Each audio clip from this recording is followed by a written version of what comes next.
Ngayon, itong si Angel Locsin ay napanood ko kanina sa isang news sa television. At siya po ay nababahala na sa seguridad ng kanyang buhay at ng kanyang pamilya. Hindi lamang sa kanya, kundi pati na doon sa mga pamilya niya. Dahil po dito sa tinatawag na red tagging o yung ikaw ay pinararatangan na komunista. Ngayon, ang dami ng komunista na sinasabi nila. Si Yorme Isko, sinasabi nilang komunista na rin daw.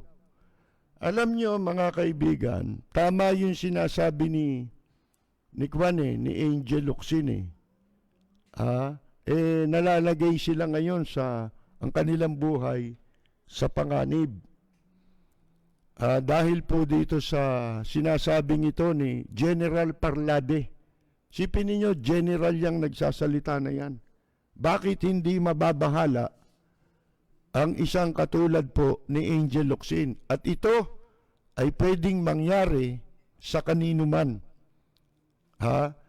Alam nyo, ang napapansin natin dito, kasi sila Angel Locsin, Catriona Gray, at yung mga celebrity, gaya ng nasabi na natin sa nakaraan nating programa, itong mga taong ito, may impluensya yan. Kasi, ano sila mga celebrity na maraming humahanga dyan.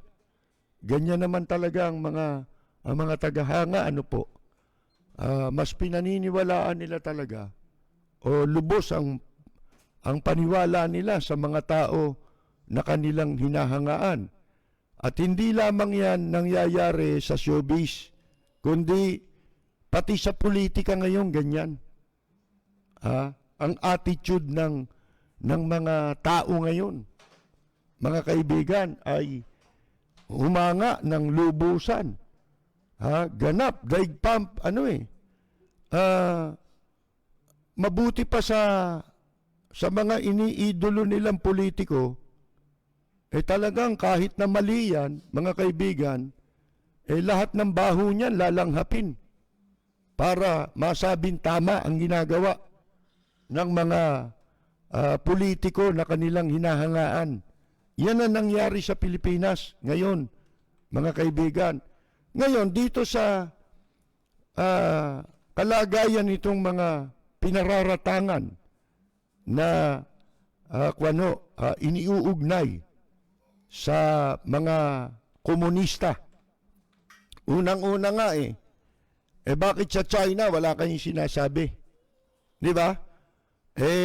Ang ginagawa ng China, mga kaibigan, ay invasion, pagsalakay na. Ang katunayan, hindi lamang yung mga teritoryo natin na inaangkin nila ang kanilang inagaw sa atin. Kung hindi, pati ang seguridad ng Pilipinas ay halos isuko na ng ating Armed Forces of the Philippines, mga kaibigan. Pero pagdating dito sa mga celebrity, ay kanilang napakalupit ng kanilang pakikitungo, mga kaibigan. Yung ba ay, ano ba talaga ang dahilan? Dahil ba itong mga ito ay totoong mga may kaugnayan sa MPA? Kung tayo tatanungin, wala. Di ba? Wala naman Yung mga kuha daw na litrato ni Angel Locsin na pinalalabas nila sa publiko, dati na yun. Sabi ni Angel Locsin, ako nga naglabas nun Hindi ba? Ngayon, tumutulong siya. Di ba? Itong si Angel Locsin ang laki na siguro ng nito na nagastang pera nito. Sarili niyang pera. Hindi niya ninakaw. Pinagpaguran niyang pera. Mula sa kanyang paghahanap buhay. Alam natin marami nang nagawang tulong ito tuwing may kalamidad na dumarating. nagpupunta yan sa mga lugar na malalayo. Ha? Katunayan nga, sabi niya, yung mga litratong pinalabas nyo, may kasama kami dyan, mayor, kasama namin. At may kasama kaming mga militar. Siyempre, escortan. Ito nga, makwento ko sa inyo, yung isang beses, nagdala kami ng show dyan Kasi, napakiusapan tayo ng isang kaibigan nating congressman nung araw. Parang tatay na natin yun, kasi kaya kilala kami nun Kaya akong kinausap niya para magdala ng show dyan sa Quirino Province. Di ba?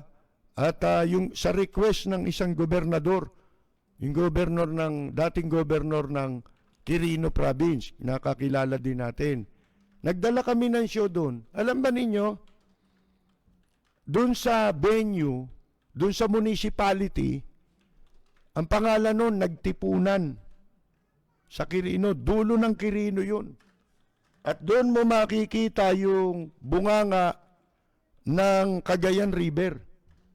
Nandun yung bunganga ng ng Cagayan River Ang ganda ron, mga kaibigan, napakagandang lugar. Kaya lang, napakahirap puntahan. Dahil, hindi naman kalayuan yun sa Quirino proper, pero, napakatagal ng biyahe. Abutin ka ng 2-3 oras ang biyahe mo. Dahil rough road yun. Tawag nga nila doon Marlboro Country daw, mga kaibigan. Ngayon, nung dumating na kami doon sa venue, maaga para mag-set up ng mga instrumento, siyempre akong nagbabantay para i-supervise sila o i-assist sila, di ba? Tapos makikipag-ugnayan naman tayo doon sa mga LGU na nag-imbita sa atin doon. Yan pa nga dinala ko, yung swapang na si Freddy Aguilar. Mga kaibigan, nando mga tangke ng militar. Mga military nasa backstage. Yung mismong likod ng stage, mga kaibigan, meron mga tangke doon. Mga uniformadong Armed Forces of the Philippines. Pagkatapos, ang nanonood, MPA. Maalis mo ba yun? Ano yung maiwasan mo? Hindi naman talaga. Halimbawa, ang ibig ko sabihin, yung kasiyahan na yun, hindi mamimili ng tao. Bakit doon magkasama yung military, andun din yung MPA? Mahalata mo naman di ba? Pero hindi naman sila nagbabanatan doon. Kasi nga, hindi yun sitwasyon para sila magbarilan, magpatayan. Di ba? Katulad din nung ginagawa ni Angel Locsin, hindi ka pwedeng makapamili ng tao na manonood sa'yo o lalapit sa'yo. Hindi ba? Pagkatapos dahil lang doon sa litratong yun, pararatangan ka na ikaw supporter ka raw ng komunista. Kayo nga supporter ng komunista Nilagay nyo pa nga yung installation ng China dyan sa Camp Aguinaldo Pinayagan nyo pa nga Bakit do hindi mo kinokontra yun? Hindi ba ang China ang komunista? Mga kaibigan, ngayon, alam nyo, may pakay yan. Pati si Isko Moreno, ngayon, inilalabas ngayon itong mga, siyempre, itong si Isko Moreno, pinatanggal niya yung mga tarpaulin naman diyan sa Maynila na pinakabit nitong si Parlade o ng Armed Forces of the Philippines na persona non grata raw ang mga, kung ano yung nakalagay do, MPA ba o komunista. Persona non grata pala, ba't di nyo palayasin yung mga inchik dito? Na nagtatrabaho sa Pogo. Hindi ba? Ba't di nyo palayasin yung mga inchik na natuklasan dito, May mga ID pa ng People's Liberation Army ng China. Ba't di nyo pinapalayas yan? Oh, ngayon, ano sabi nila? Ito raw si Isko, supporter ng MPA. Tinanin nyo mga katarantaduhan pag-iisip, ha? Mga kaibigan. Si Isko magiging supporter ng MPA. Paano nangyari yun? Dahil pinatanggal niya? Hindi. Pati daw yung sino ba yun yung babaeng naging DSWD na itinalaga ni Pangulong Digong nyo? Ang pangalan nun, yun, leftist yun eh. Yung pala ngayon, ang namumuno dyan sa pamantasan ng lungsod ng Maynila na itinalaga ni Isko Moreno. Eh kung masama yun, bakit tinalaga ni Presidente Duterte yun? Di ba? Later on, tinanggal lang. Oh, mga kaibigan. At nakita naman ninyo, di ba, ang daming video na kumakalat. No, si Presidente mismo sumisigaw, mabuhay ang MPA. Oh, ngayon, ano nilalabas? Kasi nga, maraming nagagalit din kay Isko dahil alam nila, identify dito kay Presidente Digong nyo, di ba? Supporter ng pamilya niya yan eh. Kaya nga yan si Isko, bago yan tumakbong alkalde, itinalaga muna yan na undersecretary ng DSWD. Di ba? Tinalaga siya dyan. Undersecretary muna siya. Ngayon, alam niyo naman si Isko, mahilig. Ewan ko kung anong talent ang nalalaman niya sa sarili niya na meron siyang kakayahan sa negotiation. Samantalang yung negotiation sa Quirino Grandstand, nagkagulo yun dahil sa kanya. Di ba? Pumapil siya doon eh. Pero, hindi ho ibig sabihin, komunista siya. Hindi ako naniniwala. Ang komunista, ano yan eh? Sabi ko nga sa inyo eh, dapat hindi magnanakaw yan, di ba? Hindi yan mahilig sa pera. Yan ang komunista dapat. Pero, alam naman natin, nung panahon ni Presidente Cory, may mga na-appoint din na komunista eh. Pag wala na sila, pagka na-appoint na sila sa pwesto, nagiging kawatista eh. Mas matindi pang magnakaw kaysa sa hindi leftist eh. Leftist, di ba? Kaliwa. Oh, mas malupit pala magnakaw yung kaliwa kaysa sa kanan. Ano ang punto natin dito? Kasi si Yorme, pinalalabas din nila yung mga litrato ngayon. Ang kasama si Joe Masison, si Halandoni, mga NDF, di ba? National Democratic Front. Oh. Yung litrato na yun, sa pagkakatanda ko nga, nung itinalagay yan si Yorme na undersecretary ng DSWD, sumama yan eh, doon sa negotiating panel sa The Netherlands, mga kaibigan. Ewan ko kung anong capacity niya ron. Anong expertise niya sa negotiation. Bakit nun hindi kayo nagreklamo? Hindi ba? O bakit ngayon nilalabas nyo yung litrato ni Isko Moreno? Si Isko Moreno, hindi ako naniniwala magiging komunista yan. Alam nyo ang klase ng tao na hindi magiging komunista, katulad yung sinasabi nyo, si Angel Locsin.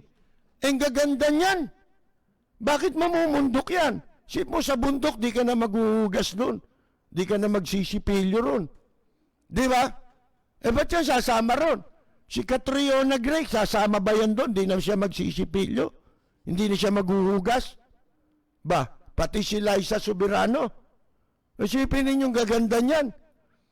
Kaya sabi ko nga, itong ginagawa ni General Parlade, tulungan pa siya ng mga general, lalong dadami komunista. Kayo kumakampanye.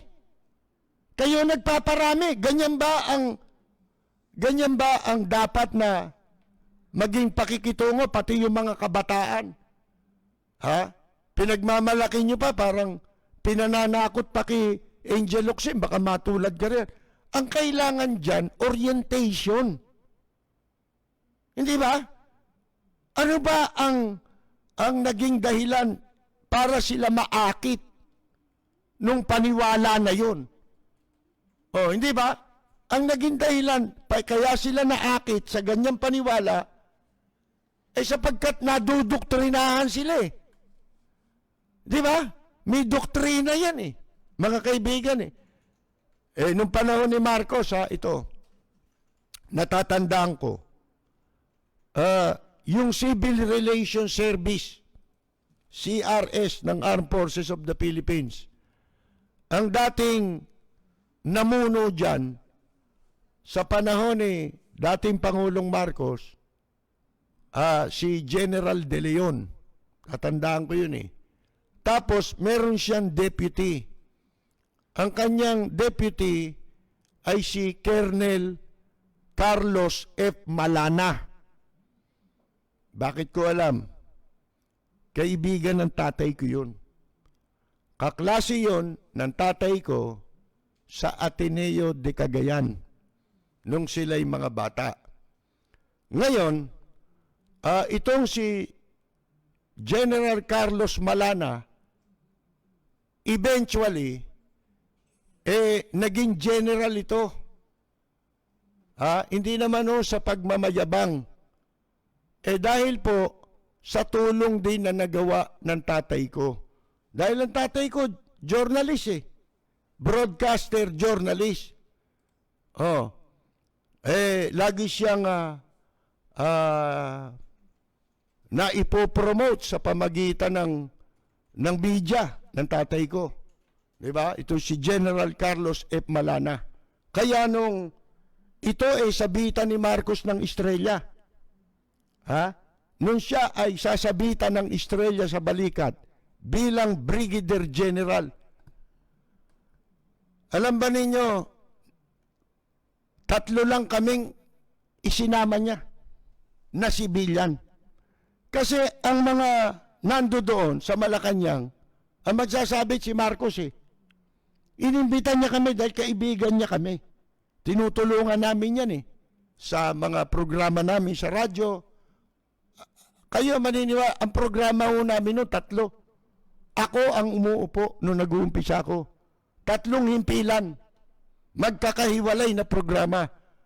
Sa isang himpilan, umaga. Sa isang himpilan, gabi. At merong isang himpilan tuwing linggo.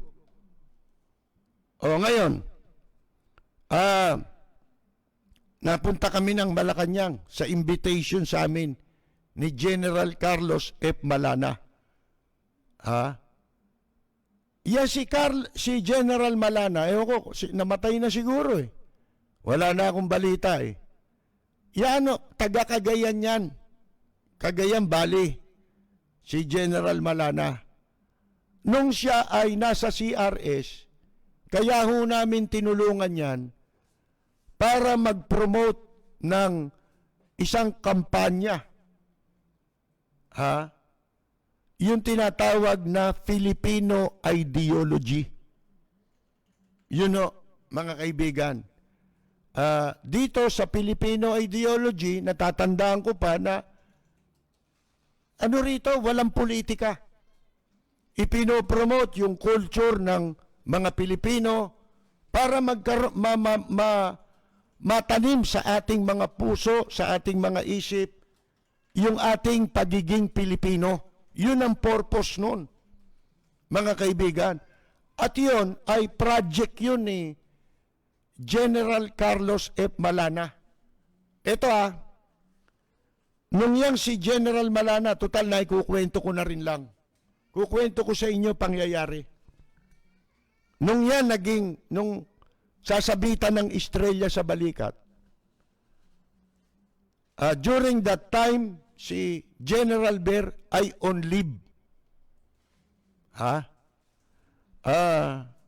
Si General Ber noon ay on leave dahil po sa kanyang pagkakasangkot sa pagpatay kay dating Senador Benigno Aquino Jr. under the principle of command responsibility. Yun ang ikinakaso sa kanila. Magmula doon sa mga pumatay, na sinasabi raw pumatay. Pero later on, ano na yan? Diyos na lang ang nakakaalam yan. Ngayon, nung sasabitan siya, nandun kami sa Malacanang. Gabi, mga kaibigan. Doon ko nakita unang-una ng malapitan si Marcos. Si Marcos noon, hirap nang maglakad. Kinakaladkad na yung isa niyang paa, yung kanang paa. At saka, namamagana yung muka. Yung mata niya, yung nagluluha, nagmumuta. Ang mata niya. Pero, ang utak ni Marcos, very sharp.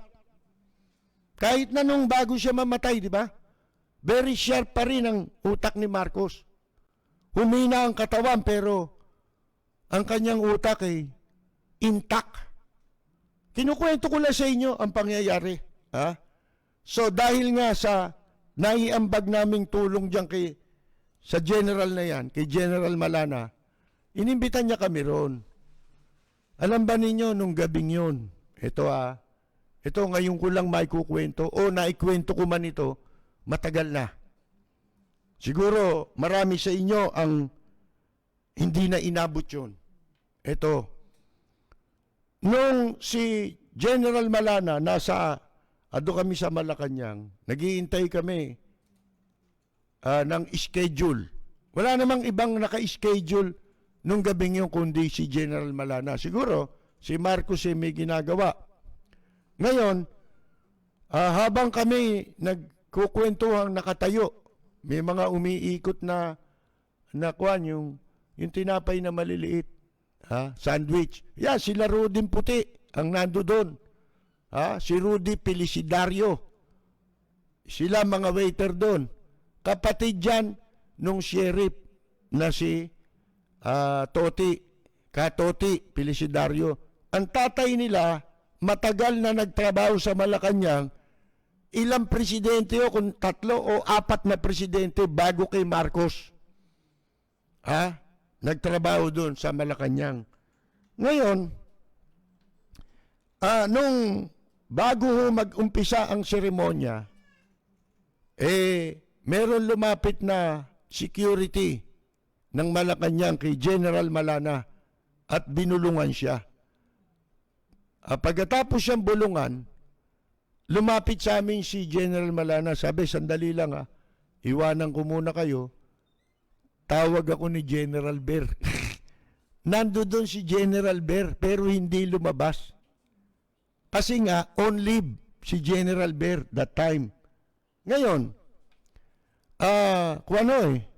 kinukwento ko na, sinasamantala ko lang ang pagkakataon na alam ko ang pinag-uusapan natin yung kumukomunistang red tagging na ginagawa ng Armed Forces of the Philippines ngayon. Ngayon tinawag siya.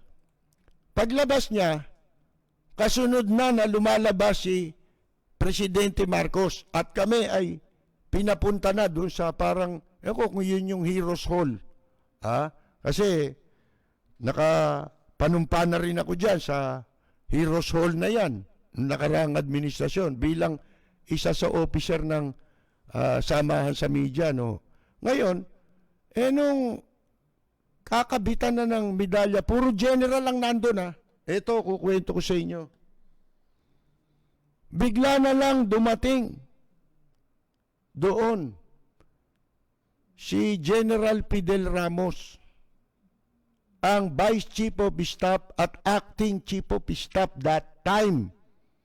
Mga kaibigan, ang kasama niya ay si General Eduardo Ermita. Ngayon, nung tapos ng sabitan si General Carlos Malana, at saka lang sila nakita ni Presidente Marcos.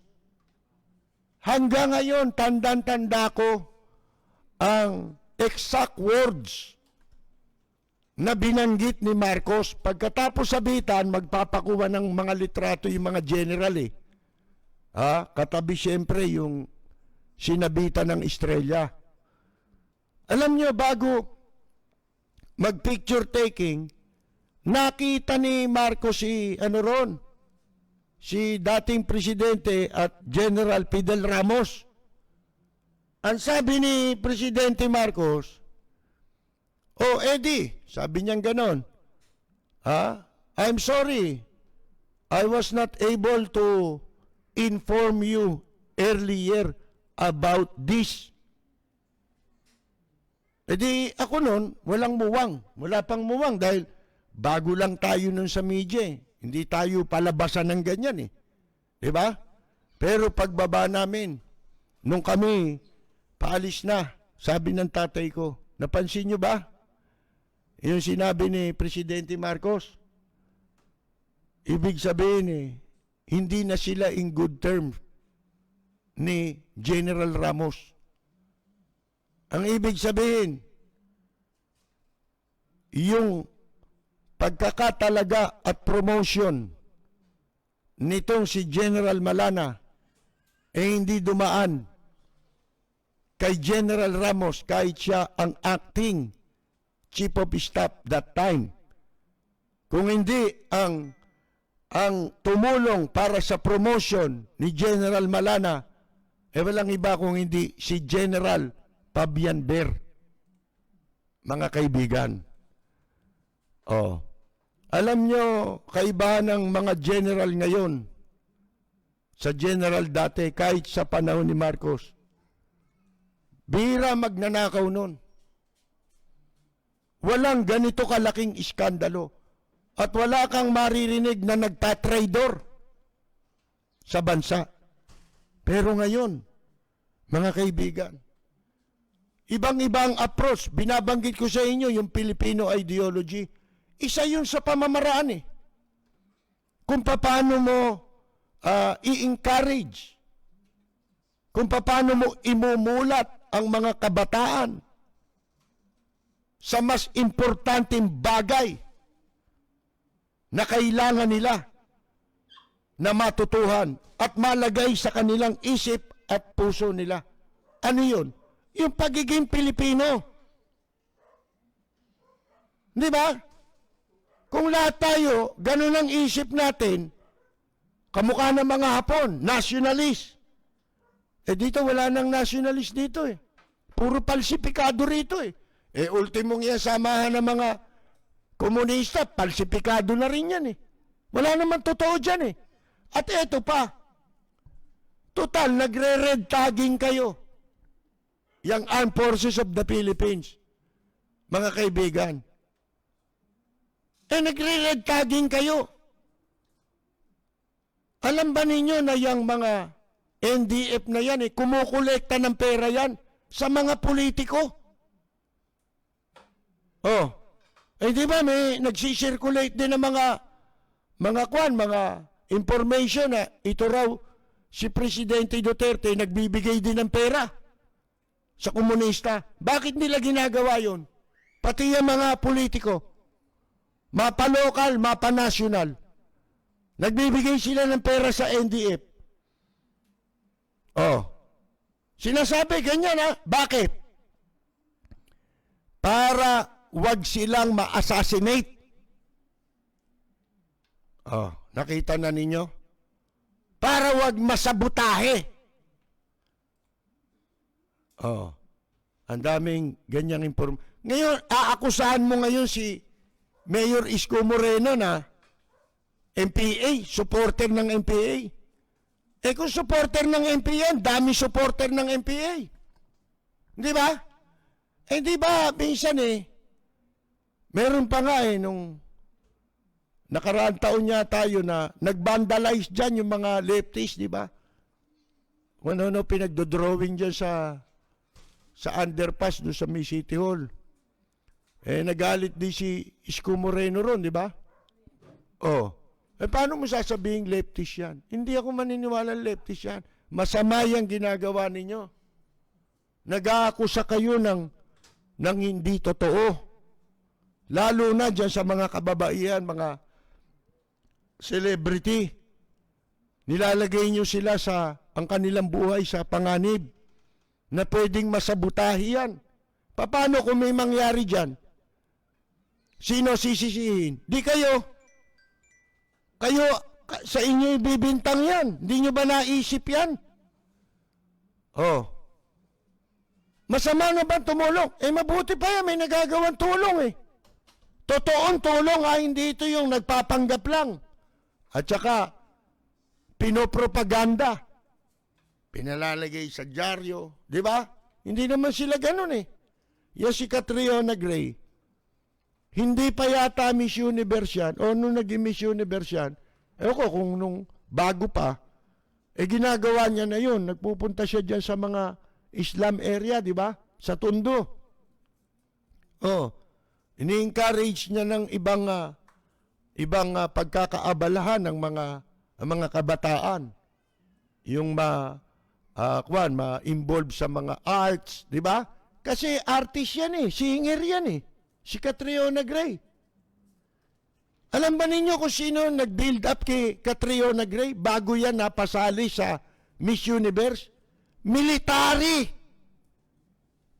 Ano sasabihin ninyo mga lefties yan? Ang tumulong dyan, financially, alam ko kinuwento ko nga ito nung naging Miss Universe Di ba? Bago siya sumali pa, hindi pa sa mga maliliit pang beauty pageant yan.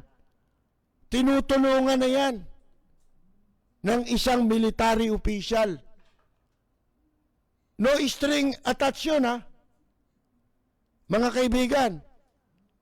Kasi yung military official na yun, namatay na yun Hindi ko na sasabihin kung ba't no string attached, hindi ho Chavit Singson yun na nagtutulog-tulugan para mapadaiti kay Catriona Gray. Hindi, tagang yung ano na yon, yung namatay na military official na yung colonel yun.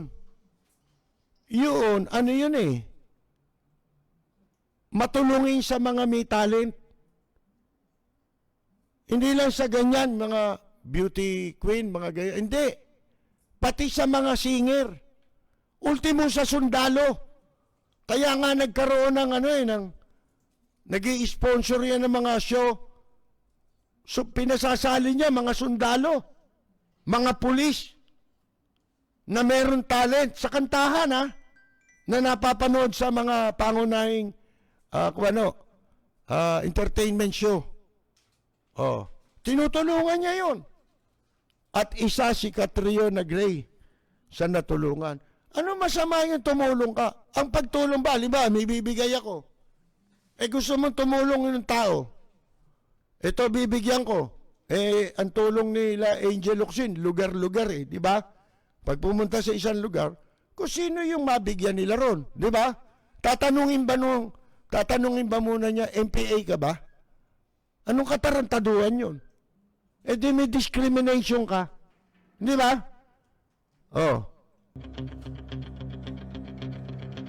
Walang preno kung bumatikos. Malalim at makatwirang komentaryo. Mag-ingat ang mga politikong gumagawa ng kalokohan at baka kayo ay tamaan ng Rapid Fire!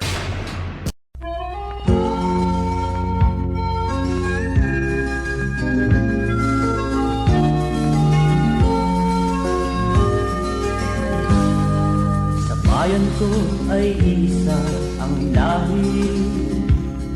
Dito'y wala ang pagkukunwari. Hindi padagaig, sadyang kilala sa daigdig. May pagkakaisa sa bawat nais. Ang bayan ko'y punong-puno ng yaman. Bakit ito'y kailangan pang iwanan? Hindi nga ba't anong sarap mabuhay ng buong ganap? Sa bayan mo, sumabit mang yaong wakas. Dito sa bayan ko, lahat kami pantay-pantay. Walang nang aapit, ang pag-ibig ay tunay. Dito sa bayan ko, dito'y makikilala nagmamahal sa'yo.